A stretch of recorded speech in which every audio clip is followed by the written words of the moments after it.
What's up, guys? This is Bullvi the Fell-Handed, and today we have Cobra Clutch Part 2. We have not one, not two, not three, but four Type 59s troll much, and we are on Fisherman's Bay War. Standard battle. The greens have spawned on the southern area. The reds have spawned on the northern area. Now, the reason this is named Cobra Clutch Part 2 is because Zodiac 58 ends up clutching out this entire game by himself, solo, one deep, manages to make it happen.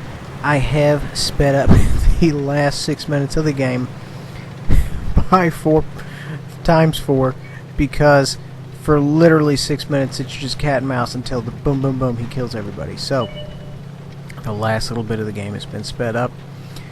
Now, moving on. If you are running a medium on Fisherman's Bay on this particular side of the board, map, whatever, typically the best thing to do, in my personal opinion, is move up left flank, not totally left, more like a mid-left, if that makes sense, and take cover behind buildings more forward of my position than I am currently at, and this will allow you to spot some people up near the mid, not necessarily the mid, but the other side of the mid, as well as the rear area of their flank where we are taking shots at. The CDC was just getting on my nerves, and if you watch Cobra Clutch Part 1, you will hear me say a number of things regarding his lineage and mother, many of which are not repeatable in present company. Moving on, we're going to try to take a long shot here. I have yet to wean myself off of using APCR nonstop. I recently have been privy to the penetration values of the stock, not necessarily stock, but your standard AP rounds of the Super Pershing.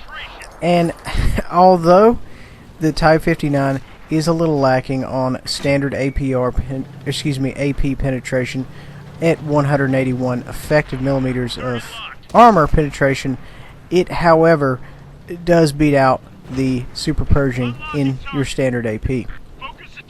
Moving on, we have some excellent shots here. We are hull down. There's not a lot they can do about that. However, the guys posted up on their team over there at A1, A2, A3. I know they're there, can get shots on me. So, guys, you need to be aware of that. If you're in this location, you're putting shots on the guys in the mid or base camping, you are going to get fired on. Now, guys, please, if you do not know how to pin a Super Pershing, I have a small weak spot guide devoted particularly to how to pin this tank.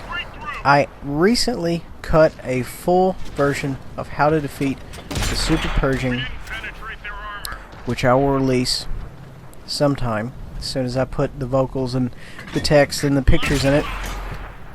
But these tanks, guys, are not difficult to deal with. At range, yes, because you cannot reliably hit their weak spots. But guys, they have weak spots, and let me tell you, they have them in spades. These tanks are nothing but weak spots. The downside of these tanks is everybody always goes for the obvious. Oh, let me go for the lower plate. Let me go for this. Let me go for that.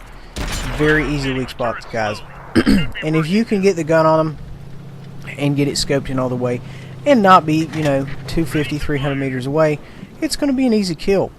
Now, moving on, if you look at the board, there's not a whole lot lit up aside from the one guy in the center and a little bit over there in the city. So that makes me concerned, me being who I am. I feel that the game is decided. It lives and breathes, in my opinion, on information. And we have so much little information about the enemies. Now, what can we do about that? Well, there's one of two things we can do. We can go off of their last known position, where you saw them on the map last, assuming you were paying attention, and base off of that. Or we can go out there and scout ourselves. Now, the downside to the second one is we are going to be opening ourselves up for shots. Shots that we do not know where they're going to come from. We are assuming, myself as a player, that there are guys at A1, A2, A3, obviously, because that's where I would be if I was not pushing mid. There are obviously someone in the city as we saw him last. So you have a number of places the Reds can be. You just have to be aware of that. If I was the Reds right now, I'd be running a flank. I'd be pushing through the city, and oh look, there they are. So, you know, that's why I always say, guys, you cannot have enough information on the field. If you know where every single tank is, and they remain lit up the entire game, that would be a perfect game for me, because I feel that, you know, some type of way about having a considerable amount of information on the board. Now, speaking of information, I have the flanking maneuver on the right hand side. I have a Borsig to my left hand side, which is most certainly going to kill me, and I have a light coming around my rear, and I have someone in my 12 o'clock. So I now have enemies on 4 sides of me. Now, if you know me, I am not crazy about this. The poor Ziska is firing at me. I am hulled down enough to where he cannot reliably pin me. I think he's connecting with my turret. We're going to go ahead and finish him off. We take a hit, and then the Borsig hits me in the side from A2 and kills me. That's okay. There's not a whole lot I could have done there. I was doing my best. The only thing that I would say I could have maybe done better is pull up further, but what are you going to do? It's information at the time I did not have. Now, let's look at Zodiac's ultimate clutch. He manages to pull this from the brink of defeat. However, this will be multiplied times 4 speed. Because let me tell you, there's nothing but a lot of driving around with the rest of the platoon shouting at him, telling him what to do. So just be aware of that, guys. Everybody knows you're the last one in the platoon alive. Everybody else is going to be shouting at you, telling you what to do. At any rate, he does fantastic. He ends up clutching this game out and just winning this sucker for us, which was fantastic. He alone just, I mean, under the watchful eye of 2 artilleries, I just cannot speak highly enough about this game. The clickers are just shooting at him, and he just doesn't care. He's going to zoom back and forth, and I mean, this guy right here, it's amazing. That's all it is it's not even skill. It's transcended skill into godlike tank status.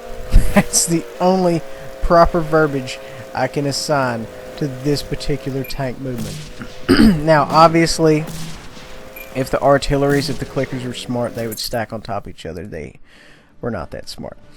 29-20 for me. Zodiac obviously trumped that, as he was the sole proprietor of this game. Guys, I hope you enjoyed. Please remember to like, subscribe, and share. We'll see you next time.